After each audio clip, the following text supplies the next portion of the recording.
Praise the Lord. எல்லாரும் நல்லா இருக்கீங்கன்னு நினைக்கிறேன். கர்த்தருக்குள்ள எப்போதும் சந்தோஷமாக இருங்க. அதான் இயேசுப்பா எப்போதும் விரும்புகிறாங்க. இன்னைக்கு கூட ஆண்டு சொல்கிற ஒரு வார்த்தை என்னன்னா, பிரியமானவனே, உன் ஆத்துமா வாழ்வது போல் நீ எல்லாவற்றிலும் வாழ்ந்து சுகமாக இருக்கும்படி வேண்டுகிறேன். ஆமென். ஏசப்பா விரும்புகிறது அதுதான். நம்மளை எப்பொழுதுமே அவர் சந்தோஷமாக இருக்கணும்னு ஆசைப்படுறார். எப்பொழுதுமே சுகத்தோடு இருக்கணும்னு ஆசைப்படுறார். ஒருவேளை நீங்கள் வியாதியில் கூட இருக்கலாம், ஒருவேளை ஒரு சில பலவீனத்தோடு இருக்கலாம். ஆனால் ஆண்டவர் உங்களை பார்த்து சொல்கிறார், நீ எல்லாவற்றிலும் வாழ்ந்து சுகமாக இருக்கும்படி வேண்டுகிறேன். ஆமென். எந்த குறைவும் இல்லாமல் நீ நல்லா வாழ்ந்து சுகித்து இருக்கணும்ப்பா. ஆமென். ஒருவேளை உங்களுடைய பண தேவைகள் அதிகமாக இருக்கலாம். நான் இன்னைக்கு சொல்கிறார், எல்லா வசதியோடு நீ இருக்கணும்னு ஆசைப்படுறேன். ஆமென். உங்களை பார்த்து இன்னைக்கு ஆண்டவர் சொல்கிறார், நீ எனக்கு மிகவும் பிரியமானவன். ஆமென். நீ எனக்கு மிகவும் பிரியமான மகன், நீ எனக்கு பிரியமான மகள்.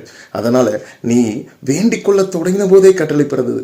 நீங்கள் ஏசப்பாட்ட கேட்டு மட்டும் பாருங்கள், உங்களுக்கு எல்லா ஆசீர்வாதத்தை கொண்டு நிறைவாக ஆண்டவர் உங்களை வாழ்க்கையை வாழ வைப்பார். உங்கள் பிள்ளைகளோடு உங்கள் குடும்பத்தோடு நீங்கள் சந்தோஷமாக இருப்பீங்க. ஆமென். ஆண்டவர் உங்களை வாழ்த்துறார். நீ எல்லாவற்றிலும் வாழ்ந்து சுகமாக இருக்கும்படி நான் வேண்டுகிறேன். ஆமென். கர்த்தர் உங்களை ஆசீர்வதிப்பார். இந்த வார்த்தையின் மூலமாய் உங்கள் கர்த்தர் உங்களை ஆசீர்வதித்து உங்கள் தலையை உயர்த்துவார். God bless you.